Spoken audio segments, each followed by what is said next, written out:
trabalho aqui ele foi desenvolvido assim, né, a partir de um layout que eu já tinha feito, um trabalho que eu fiz no bairro Santa Teresa.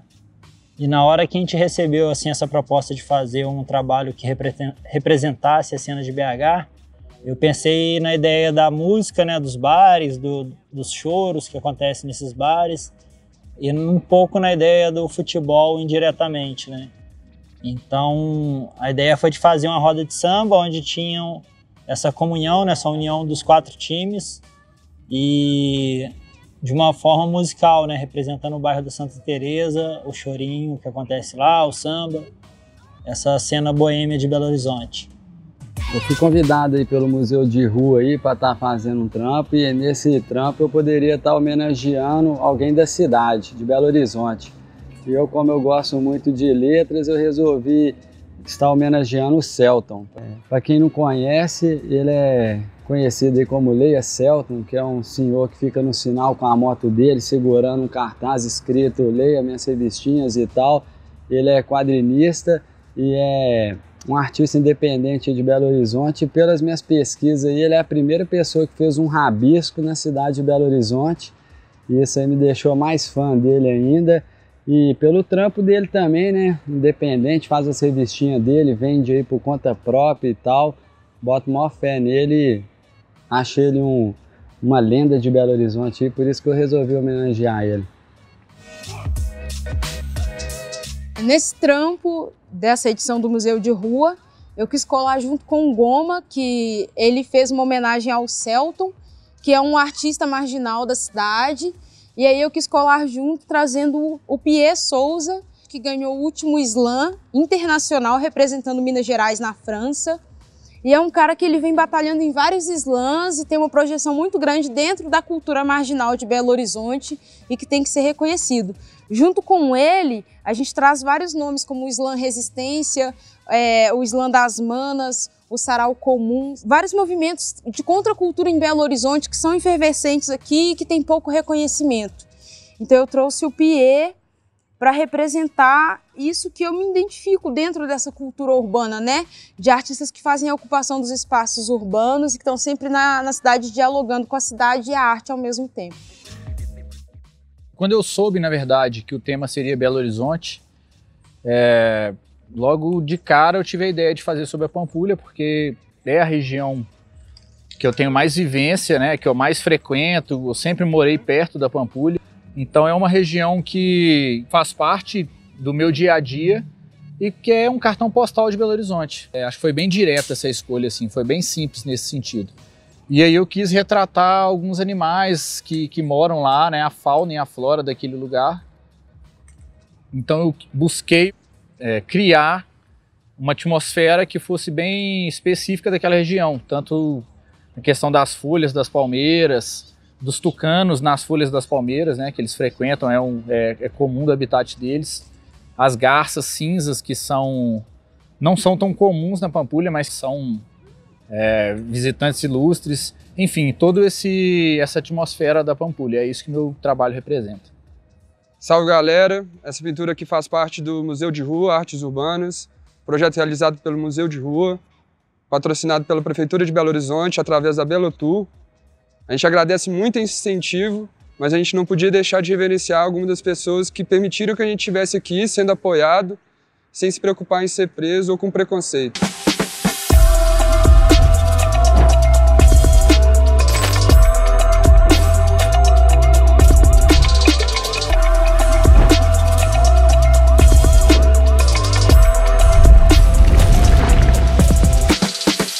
Quando eu comecei no grafite aqui em Belo Horizonte, era bem raro assim, né? Tinha poucas pessoas, né? Para me conhecer, saber quem fazia grafite na época foi uma luta assim.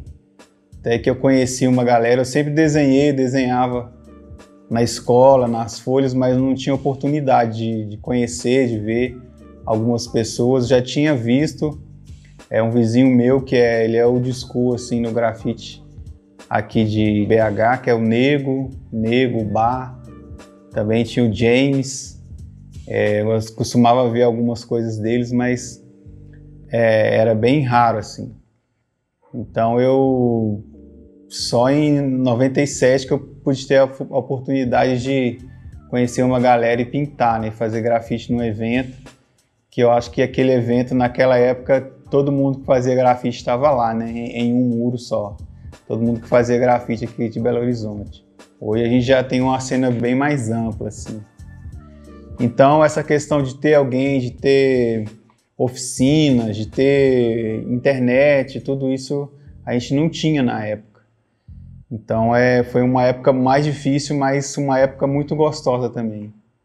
Uma época de muito amor, assim. Eu acho que tinha mais amor ainda porque a gente não fazia, assim, preocupado em divulgar na internet, divulgar em algum lugar. A gente fazia porque a gente gostava mesmo de fazer. A gente, muitos dos grafites, a gente não tem nem foto, né? A gente simplesmente gostava do momento, né? Que é bem diferente de hoje, assim. Bem no início, assim, um pessoal que me marcou muito, que era da região do Barreiro mesmo, era a Virus Crew, que era uma crew muito forte lá. O pessoal pintava muito lá, assim, eles eram bem regionais mesmo, sabe? Você via até trabalhos deles pro centro, mas era um pessoal que pintava muito lá. E eu acho que isso é muito importante no grafite. Você pintar muito na sua regional, na sua região, que vem muito da cultura do stick, que é uma das coisas do grafite, né? Que é, você chega num bairro de um grafiteiro, você vê que tem muito stick daquilo. Então, você vê que a pessoa é da região. E eu acho que a Virus Crew já era uma crew muito forte. Aí vem outras também, vem o Ed Moon, que antigamente tinha outra crew lá, Isne, o Rakan era um cara muito forte, muito sangue bom também. Eu consigo ver, assim, uma diversidade muito interessante aqui, né? Não só na caligrafia, mas nos outros estilos de trabalhos, de personagens, cenários. É uma cena muito diversificada, né? Eu gosto muito de Belo Horizonte. Eu acho que em todos os lugares eu vejo Belo Horizonte, todo mundo muito fã do que as pessoas fazem aqui. Muitos artistas aqui, né, que conseguiram levantar o nome de Belo Horizonte, assim, fora daqui. Quando eu conheci a cultura hip hop, aí vi o grafite lá dentro, aí eu comecei a desenhar. Na escola também, eu fazia capa de caderno, né, capa de trabalho, eu sempre era eu que fazia, eu era o escalado para escrever os nomes, para escrever o nome da matéria. E eu fui me aperfeiçoando desse jeito. Eu não conhecia ninguém que fazia grafite, além do que eu via nos videoclipes e tal. Então, eu até copiei algumas coisas, que Rest One, algumas coisas assim. Eu dava pausa no clipe, copiava para me entender como fazia. E comecei assim a desenhar, até que conheci alguns trabalhos da AIM, Lumit. Foi um vídeo da FX Crew que eu assisti e vi essa galera assim, e eu fiquei apaixonado assim com esse estilo de pintura de grafite, que é o grafite 3D. Então eu comecei a querer entender como era feito, né? Eu custei para entender que era só luz e sombra, porque era tudo muito sozinho, né? Que a gente tinha que aprender. Então, aos poucos, observando, né? Aí já tinha uma galera aqui em Belo Horizonte, que era o Ceres, o Hyper, o Rei também, o Nado. Eram todos os caras que já faziam 3D também. Então, eu comecei a observar muito esses caras, assim, e tentando fazer na marra, né? Aos poucos eu ia entendendo que não tinha contorno, que não tinha algumas coisas assim, e aos poucos eu pude começar a desenvolver o meu próprio estilo, assim, né? Dentro do 3D.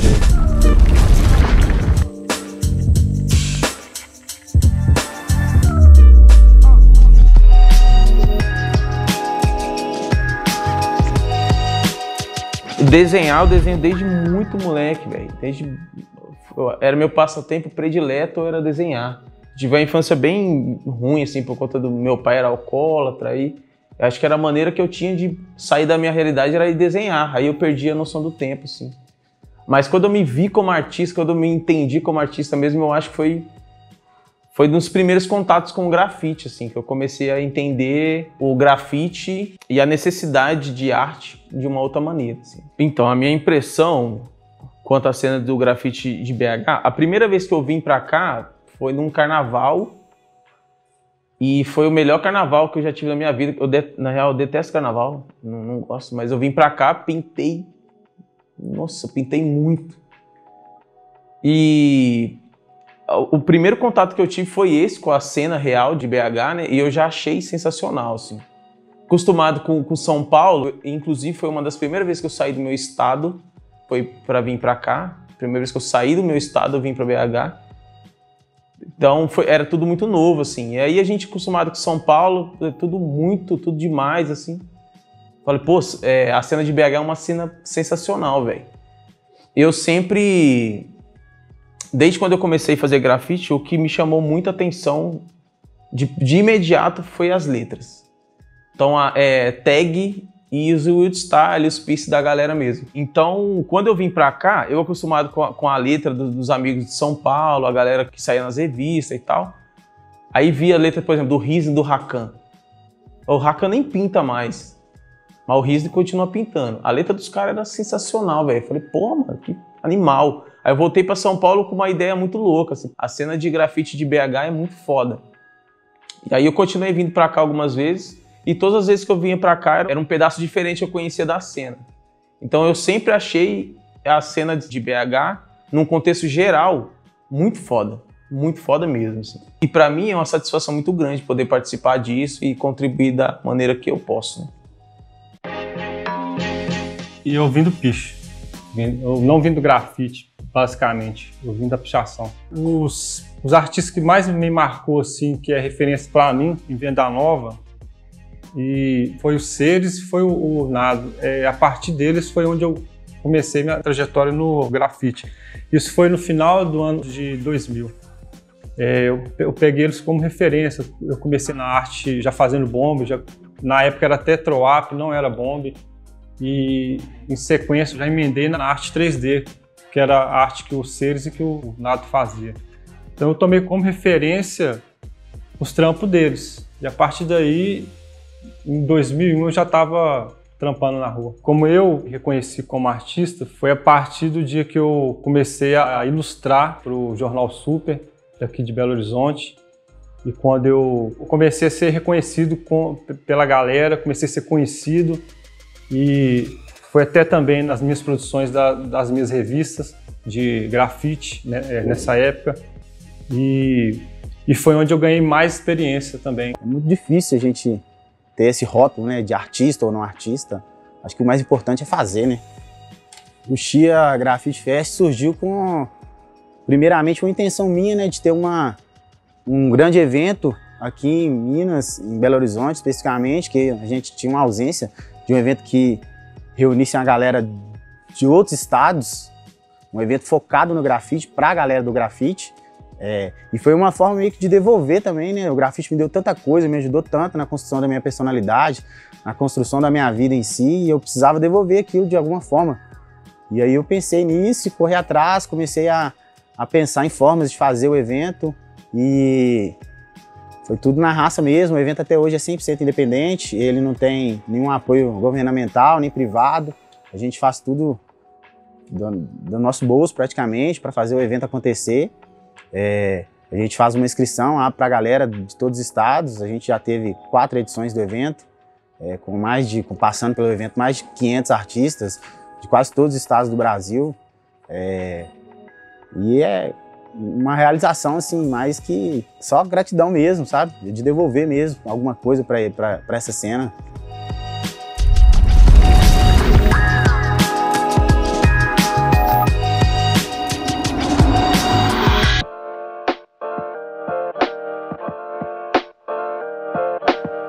Bom, assim, essa coisa da diferença entre picho, grafite e muralismo, o que eu gosto de pensar, em primeiro lugar, é assim, que não tem hierarquia. Todos os três são importantes e cumprem seus papéis da mesma forma, né? Eu acho que, assim, tem pichador que é pichador e grafiteiro. Tem grafiteiro que é grafiteiro e muralista. É mais raro ter pichador e muralista, mas também tem. Não necessariamente todo mundo faz as três coisas. Eu acho que tem características que são específicas do picho, tem características que são específicas do grafite e tem características que são específicas do muralismo. Tem zonas aí que são meio híbridas, zonas de transição, que as coisas se misturam. Então, se você pega o tag, o bomb é uma área de transição entre a pichação e o grafite, porque ele é pichação e é grafite ao mesmo tempo. Tem uma área de transição entre o grafite e a pintura mural, entre o muralismo. Então você pega, por exemplo, grafiteiros que pintam murais, como o DMS, né, como muitos outros. Nesse lugar, o cara ele é grafiteiro e também muralista. Mas tem muralistas, pessoas que pintam mural, que vêm de tradições que são diferentes da tradição do grafite e do picho. Por exemplo, pessoas que são ilustradores de formação, que são designers, que vêm de outros lugares das artes visuais, eles são pintores de tela, que não têm uma relação direta com a comunidade do grafite e a comunidade do picho. Eu vejo muito o grafite e o picho como um movimento social, como um movimento que ele tem muito mais a importância de ser uma coletividade, de ser uma quantidade de pessoas que fazem isso, do que na coisa individual de um artista só, de uma pessoa que faz uma determinada coisa. Então eu acho que essa relação com a tradição do grafite e com a tradição do picho, ela faz com que a pessoa seja mais pichador ou mais grafiteiro. E a pintura mural nem sempre está ligada a essas tradições. Ultimamente eu tenho gostado de pensar assim, que a palavra grafite em alguns países é a mesma para picho e para grafite, como a gente entende aqui. Mas eu comparo com a palavra guitarra. Né? Se você pega em inglês em algumas línguas, não tem violão, tem guitarra. Você tem a guitarra elétrica e a guitarra acústica. No Brasil, você tem uma coisa muito característica que é o violão, e que tem uma importância cultural. O violão ele está associado ao samba, associado à bossa nova, associado ao chorinho. A guitarra está associada mais, às vezes, ao rock ou ao blues elétrico e tal. Da mesma forma, eu entendo que assim, o Brasil tem uma cultura própria que se chama picho com X. Essa cultura precisa ser respeitada como cultura e entendida como cultura. Essa cultura está dentro de um pacote maior que tem a ver com grafite, assim como o violão tem a ver com a ideia de guitarra. Mas tem uma característica brasileira do picho que faz com que a gente entenda. Você olha para um picho, você sabe que aquilo é um picho. Você vê a rotina de um pichador, às vezes você vê que aquilo faz parte de uma rotina de um pichador. O cara escala prédio por fora, o cara desce de rapel. Já o grafite, geralmente ele é feito dentro de um outro formato, tanto estético quanto no jeito de fazer. Isso eu não estou falando que um é maior que o outro, não. Os dois são muito importantes. Eu acho que, inclusive, é bom levar essa discussão para fazer justiça ao picho. É uma cultura que ela é muito... A cultura do picho, como nós temos ela no Brasil, ela é muito característica do Brasil, ela tem que ser valorizada como uma coisa que está surgindo do solo brasileiro e das periferias brasileiras. Então, é uma diferenciação que eu faço, não no sentido de colocar um como melhor que o outro, mas prestar atenção da importância do fenômeno cultural que é o picho no Brasil. Eu lembro que no final dos anos 80 e início dos anos 90, o picho de Belo Horizonte, ele tinha uma influência muito grande das torcidas, né? Mas na grafia tinha uma influência muito grande das bandas de metal, do letreiro das bandas de metal. É bom lembrar que nessa época, Belo Horizonte era o cenário do metal nacional, talvez mundial. Foi onde surgiu o Sepultura, onde surgiu o Sarcófago, onde surgiu, sei lá, tinha o Witchhammer, tinham várias bandas que estavam no cenário mundial do heavy metal. Tinha a Cogumelo Records, né, a gravadora Cogumelo, que era o ponto de encontro da galera do metal. Então a cena do metal era muito forte e a galera tinha essa atenção muito forte com a grafia do metal. Então, desde lá de trás, eu sacava que tinha um tipo de grafia que ela era meio um pouco curva, mas não tão embolada quanto a do Rio.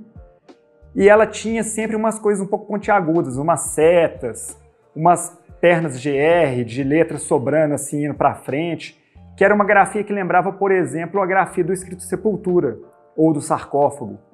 Então eu acho que o picho de Belo Horizonte, dessa época, mesmo para quem não era metaleiro, acabou tendo um pouco dessa influência do design gráfico do metal. E foi gerando um estilo que eu considero muito o estilo mineiro, que ele é mais legível do que o carioca, se for ver. Ele é menos reto que o paulista, ele é mais curvo, mas é um estilo muito pessoal e que eu acho que tem essa influência das torcidas, da galera das torcidas, e essa influência do letreiro do heavy metal dessa década de 80, 90, inclusive porque as torcidas eram muito ligadas ao metal, né? Tinha torcida Galo Metal, tinha torcida do Cruzeiro, da galera do heavy metal. Então acho que essa interferência do heavy metal, do design do heavy metal, para a grafia do picho, gerou uma característica que é muito do picho de Minas Gerais, de Belo Horizonte. E no grafite eu vejo, principalmente mais recentemente, um movimento muito forte do grapicho e da sopa de letras. Então, assim, se eu for trazer uma característica que eu acho que é muito forte do grafite de Belo Horizonte, é a sopa de letras como um encontro, uma celebração, um encontro meio social. Então eu considero o movimento do grapicho e da sopa de letras como dois movimentos que marcam muito a cena de Belo Horizonte. Aquele pico que nós pintamos ali no Viaduto Santa Teresa, para mim é um dos lugares mais icônicos assim da cena da street art em BH, do hip hop em si.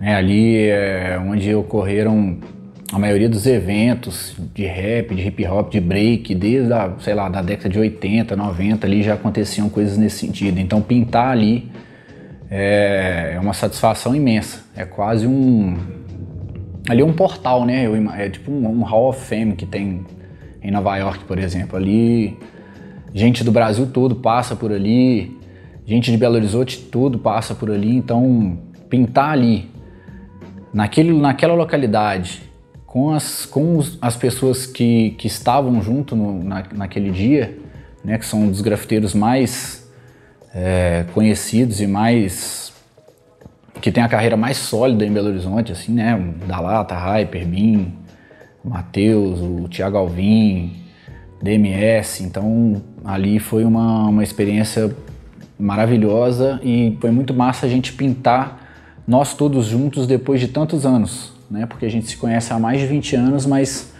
já devia ter, sei lá, 10 ou 12 anos que nós não pintávamos juntos. Então, a sopa de letras é uma reunião de todos os estilos de grafite, né? A gente se reúne, grafiteiro que faz personagem, outros que fazem só bombes, a galera do picho aí que faz grapicho e tal. A gente se junta num determinado espaço, faz de conta um muro, aí cada um vai divide, em vez de cada um fazer um espaço grandão, divide o muro em vários espaços e um vai encaixando o seu trabalho, um bem do lado do outro. Tipo, aí vai um faz letra, outro vem faz um personagem, outro vem faz outra letra no estilo bomba, outro faz uma letra no estilo grapicho. E no final o muro é totalmente tampado em vários trampos, não só um. Tipo, geralmente umas 50, 60 pessoas tampando um muro só. E vários estilos presentes no mesmo muro. Eu tinha um trabalho na rua Guaicurus. Para quem não sabe, Guaicurus é um lugar boêmio, né? Que tem alguns prostíbulos e tal. Muito conhecido como Sobe e Desce também.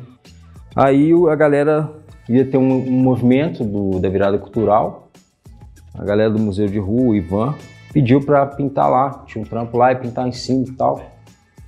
E aí eu falei, não, de boa e tal. Os caras, eu trocando ideia com a galera, a gente pensou em fazer um caldeirão. Aí eu falei, pô, vamos fazer uma bruxa também. Então eu usei um personagem que é mais sexy, né? Que tem uns decotes mais cavadão e tal, que é Elvira, né?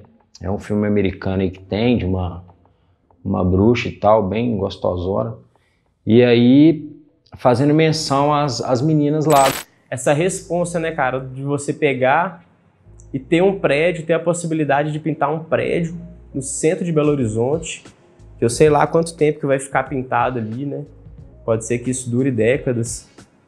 E você tem essa responsa na mão de escolher uma imagem para colocar ali para as pessoas verem, né? E isso é muito...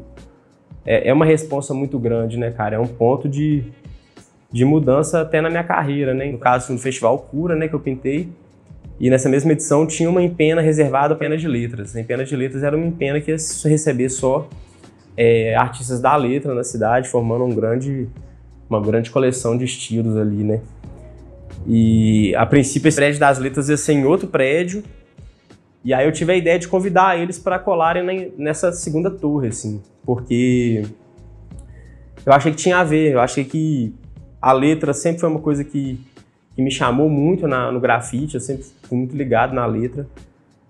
E ter essa possibilidade de ter a empena de letra do lado da minha era interessante, que me servia até como um start para eu começar a pensar no que eu ia pintar. Assim. Então eu convidei, na época quem estava fazendo a curadoria dessa empena de letras era o Surto e a Anica.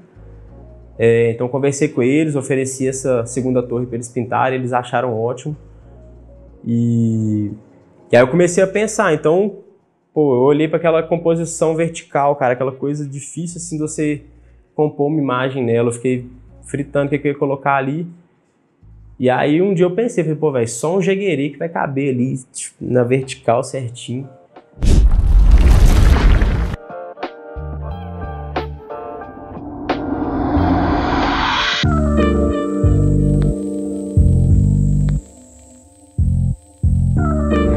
Então, sobre a história aqui de Sopa de Letras em Belo Horizonte, eu imagino que começou ali nos anos 2000. Os primeiros a organizar foi o Carimbo, aí depois foi o Felipe Arco e depois que veio as minhas. Aí eu organizei algumas e tal, e depois eu tive a ideia de organizar uma sopa nacional, que seria para quê? Para estar convidando artistas de todo o Brasil também para estar compartilhando essa sopa com a gente. Aí nós fizemos uma lá no bairro Serra, lá no alto mesmo do aglomerado, no mirante lá lindo, e reuniu mais de 100 artistas e veio a galera do Brasil inteiro, faltou poucos estados, acredito mesmo, alguns aí por causa de condições, ou trabalho, estudo e tal, não pôde vir.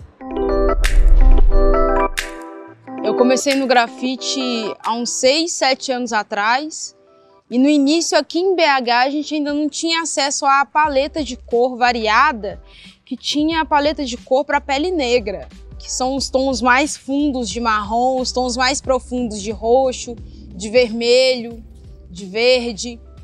Então, a partir daí eu comecei a estudar a tonalidade da pele negra e expandindo muito essa imagem para ver aos detalhes quais que eram os tons que compunham essa pele negra, já que eu não tinha exatamente ali a base da pele preta para fazer o grafite. E aí, a partir daí, eu fui vendo que a pele negra ela é composta por vários tons. E eu fui expandindo esses tons, até chegar no que hoje eu consigo trabalhar com qualquer tom que tiver e conseguir reproduzir a minha imagem. Que aí eu consigo, de uma forma acessível, trabalhar a imagem negra, sem precisar necessariamente de vários tons, e retratar pessoas de cor a partir daí com várias cores, vários tons.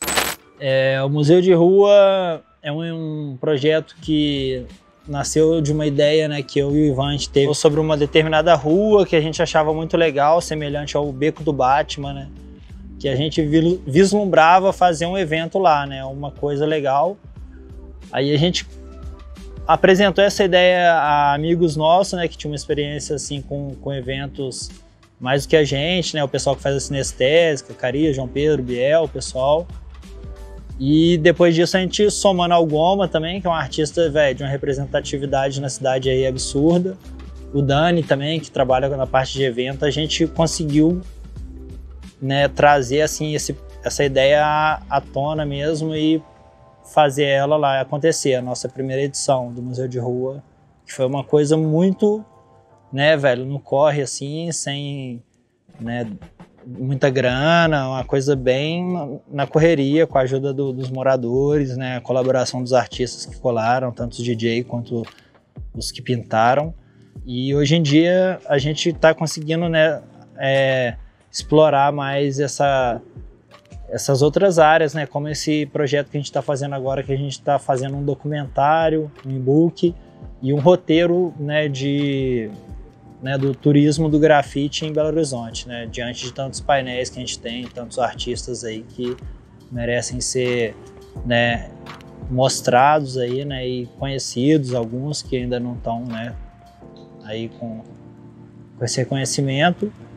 E a gente busca também estar fomentando a arte de rua através desse nosso projeto, a ocupação, né, de lugares públicos, né, onde a gente também faz nossas edições, escolas. É um projeto que busca estar trazendo uma ressignificância para o lugar onde a gente aplica o grafite. Então, o MAMU foi um projeto chamado Morro Arte Mural, que foi feito na comunidade do Alto Veracruz, e é o maior projeto do Brasil de macromural hoje e um dos top 3 da América Latina. Foram 43 casas grafitadas e é um trabalho que foi feito em específico na comunidade do Cruzeirinho, dentro do Alto Veracruz, que é uma das partes da comunidade que é mais estigmatizada pela própria comunidade. Os próprios moradores tinham dificuldade de falar sobre morar na comunidade quando ia numa entrevista de emprego ou algo do tipo. E hoje, depois do MAMU, as pessoas falam: eu tô lá, moro lá naquele local onde aconteceu aquele projeto que as pessoas pintaram e tal. Então ressignificou boa parte daquilo que significava aquele espaço para aquela comunidade. Depois disso, tem muitos moradores que utilizam daquele espaço como um espaço turístico, que sabem que tem pessoas que têm interesse em conhecer o painel e levam as pessoas até os painéis para elas conhecerem a pintura de perto. Isso gerou renda para a comunidade. Na época do Mamu, a gente teve uma verba para distribuir e essa verba foi toda distribuída entre a comunidade. Todas as pessoas que trabalharam no projeto, do início até o fim, foram pessoas da comunidade e pessoas que de alguma forma vivenciaram aquele projeto intensamente ali. E a renda ficou toda dentro da comunidade. Essa é a importância do Mamu. Gerou renda para a comunidade e ressignificou um espaço que antes era estigmatizado até pela própria comunidade dentro de um espaço periférico que é o Alto Veracruz.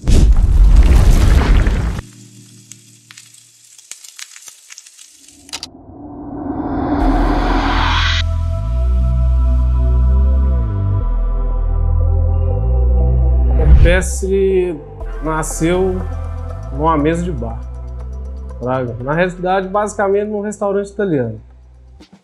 Então a gente já vinha fazendo alguns trabalhos juntos, antecedendo um pouquinho, né? Eu lembro que o Fred tinha falado comigo sobre uma oficina de grafite na Pedreira e que a galera de lá estava colando. Então, coincidentemente, já tinha os amigos já envolvidos. A gente começou a trampar na rua, fazer alguns trabalhos comercial e aí a gente resolveu. Lembro que a galera sentou, no dia era Fred, o Bob, o Éder, o Piero e o JC. Né, já tinha uma conversa andando já e os caras bateram o martelo e falaram assim, vamos criar a Rupestre. E aí, a partir disso, a gente nunca mais parou, cara. E pra gente, assim, é uma outra família. A gente tem nossos compromissos, nossas prioridades, nossas famílias, mas a Rupestre é uma família muito grande, muito forte. A gente não quer louros, a gente não quer nada dessas coisas materiais. O que a gente trabalha é pelo imaterial. Eu acho que é por isso que a gente está junto até hoje, por isso que a gente está vivo até hoje, né? Independente do que aconteça na cidade, né? A gente está sempre presente. E é isso, cara. O Rupestre Crio para nós é família. Quando eu comecei, realmente foi sem a menor pretensão, assim. Eu queria fazer algo que tivesse a minha cara, então desde sempre eu fiz o bolinho e eu queria só espalhar e eu queria que as pessoas tivessem uma reação com ele, igual eu tinha com os outros grafites que eu via, que era de ver e pensar, nossa, quem que faz? Por que essa pessoa escolheu esse lugar? Será que ela passa sempre aqui? Essas coisas. E aí depois fazer um prédio e poder colocar o meu trabalho lá foi muito legal, principalmente porque era na Lagoinha, que é uma região que eu amo e que eu comecei pintando muito lá. Então eu quis colocar no prédio algo que fosse bem representativo, bem simbólico, assim. O desenho lá do prédio é um bolinho abrindo um pote com vários bolinhos voando, assim. E era meio a ideia do que eu queria, assim, no começo, sabe? De como se eu tivesse abrido a tampa ali do pote e os bolinhos ganharam vida e foram por aí. Então foi muito emocionante essa época que eu pintei lá. Foi bem nos 10 anos que eu estava fazendo, comemorando os 10 anos de pintura. Então é um dos trabalhos que eu mais gosto do prédio. Todo artista, assim, ele compõe sua obra com referências, né? Isso aí, seja referências na arte, na música, na literatura e assim vai. Então, assim, eu venho do bairro Nacional, então, assim, o Nacional, ele tinha um ponto na rodoviária que era tipo uma referência. Então, nesse trajeto, as minhas pessoas que eu sempre admirava eram quem? A Irone, que é o um amigo que foi uma das minhas referências também, era o Fila GPE, ele veio do Picho, foi uma das minhas influências no grafite. Eu via obras do Carimbo, Rolê, então eram os artistas que estavam nesse trajeto ali. Então, e o fim era a Lagoinha, o centro, né? Então ali, nesse itinerário, assim, eu vi bastante grafite de muita gente, artistas que estão aí até hoje, que tem um trabalho legal pra caramba e são muito importantes, assim, que fizeram parte da minha trajetória, assim, no grafite.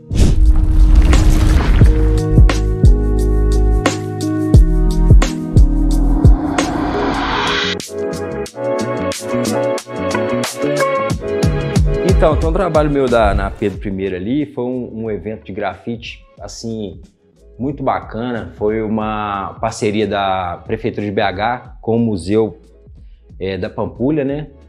E aí convidaram vários artistas, tal, me convidaram e tal. Aí eu decidi fazer um painel com algumas figuras assim bem populares do meio da música, né? Então lá eu coloquei o Sabotage, Janis Joplin, Jim Morrison, Cazuza, o Milionário, né? Da dupla Milionário Zé Rico.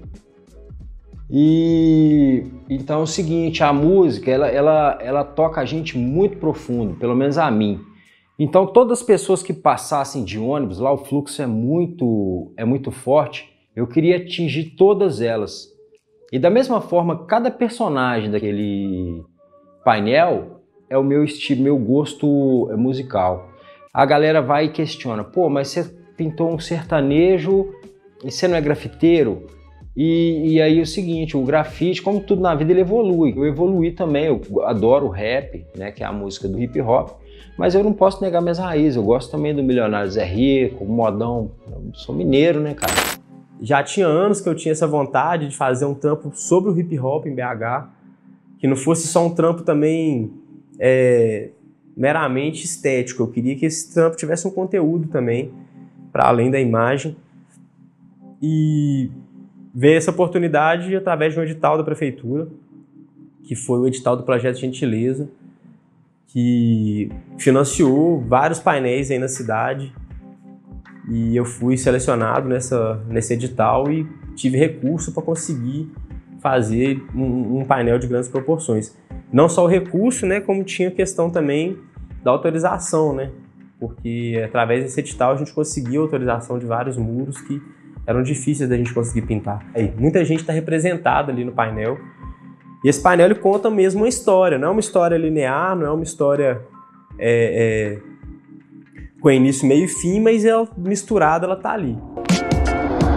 Quando a gente divulgou o projeto, antes dele ser executado, a gente percebeu que as pessoas tinham um preconceito com a arte de rua e com o grafite. Depois do projeto pronto, todos os tipos de pessoas começaram a interagir com o mural. Então a gente acredita que esse preconceito tem se desconstruído. Bom, o Mineirão ele tem uma esplanada enorme no entorno. Com o mural, a gente percebeu que as pessoas começaram a ocupar o espaço como um todo. Então o pessoal vem, tira fotos, interage com o mural, além de ter trazido muita cor para o gigante, que até então era só concreto. A partir do momento que o grafite começar a ser reconhecido academicamente, falando nas universidades, escolas e assim vai, o grafite, quando eu estou falando do grafite, eu estou falando do grafite mesmo. Eu não estou falando street art, não estou falando de outras abordagens que nasceram a partir do grafite. E é uma questão de tempo também, né? De aceitação e tempo. Eu acho que a caminhada desse estilo ela já está bem consolidada. Assim. O Brasil tem grandes artistas, referências mundial no grafite. E esse é o caminho, assim, um pouco de aceitação e quebrar algumas barreiras. Assim, você passar dias e dias pintando, você investir dinheiro, porque o grafite, assim, ele é um investimento eterno pro grafiteiro, né?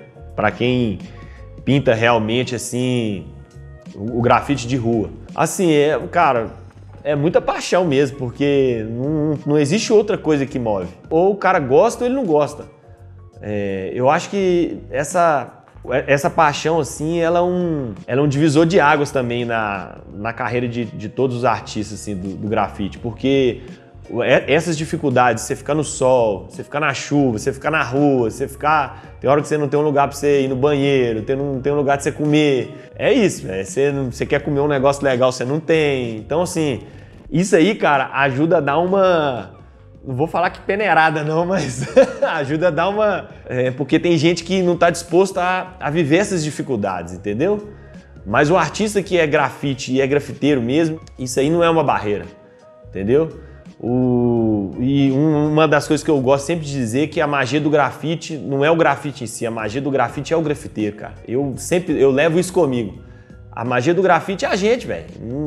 Porque o trabalho todo mundo cria. Entendeu? Você pode criar um trabalho que você não vai saber nem quem é. Mas a partir do momento que você conhece um grafiteiro mesmo, você vai entender o que é a ideologia dele, o que cada um pensa. Cada um tem suas loucuras, suas adversidades, mas a magia é a gente, né, velho?